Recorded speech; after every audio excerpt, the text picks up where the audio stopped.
here, and here's the stage. I'm changing here. That's as much time as I have.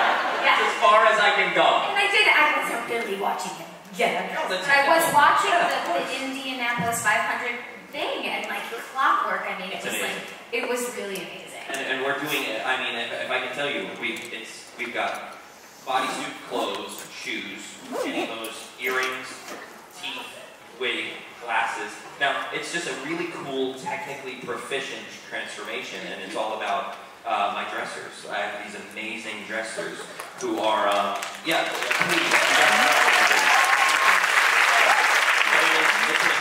an amazing thing, and I will forever owe a lot of it to two dressers who are locals to Seattle at the Fifth Avenue Theater, Randy and Marlis, who are local dressers in Seattle, who helped build that track, who will now teach the New York dressers, but I will forever be indebted to them for helping create the traffic that makes those changes happen. I owe to them. And there is a prosthetic in the way that there is in a film, the prosthetic face. There is use of prosthetics for sure. We learned a lot about how it should function, and there were early questions about whether, how we were going to do that. Or if we were going to do that. Yeah, right.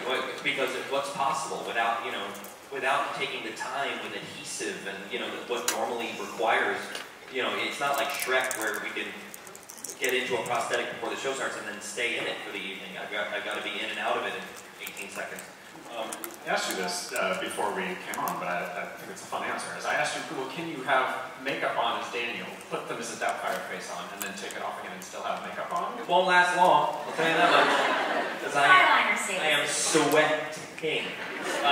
But it's, every time, my offstage traffic in this show is as complicated as my onstage traffic. So if you're not looking at me, I'm probably doing a quick change and doing my best to maintain my makeup, whether I'm Daniel or Mrs. Doubtfire, throughout the course of the evening, and that's all a credit to my team.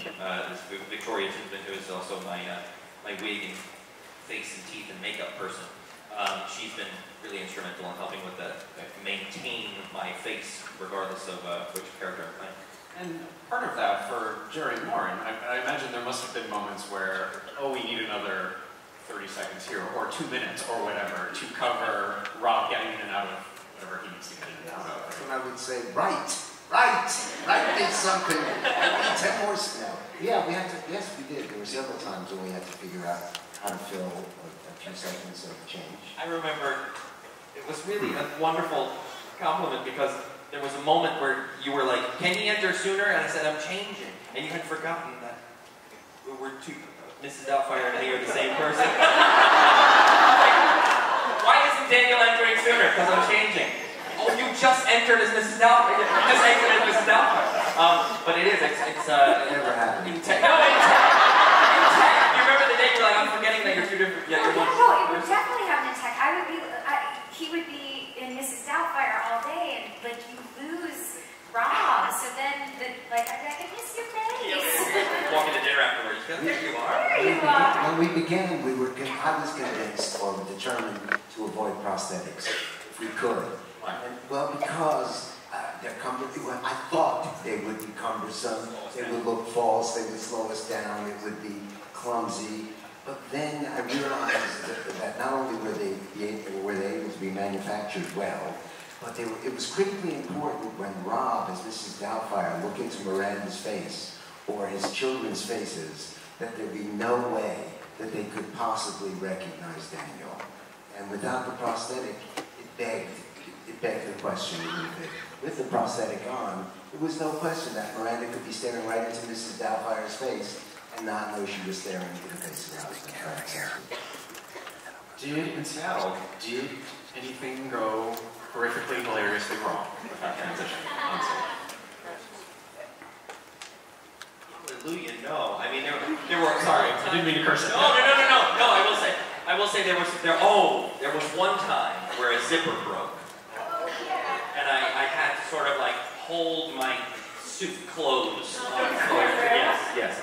That went wrong. But there were a couple of times where, Mrs. Doubtfire should have entered. And you hear her say, "Let me out!" before you hear. There's about a 3-second, because I'm backstage, reaching for my teeth as I'm entering. So you just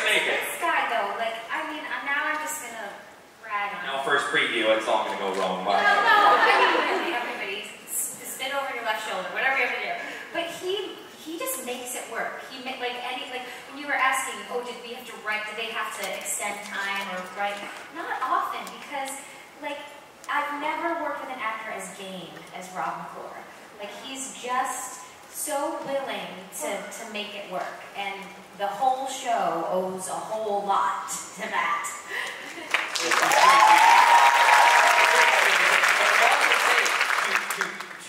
To aspiring actors out there, I will say that there's a bit of a strategy in how I choose to show Jerry things.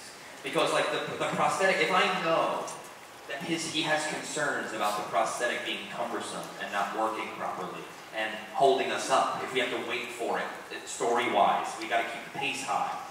Then they would say, here's the first draft of the face. Do you want to use it in rehearsal? No. On every break, I want to go in the other room and practice putting it on and taking it off. So by the time I show it to Jerry for the first time, it works. Because if I go in and fail in front of Jerry, I'm amplifying his concerns already.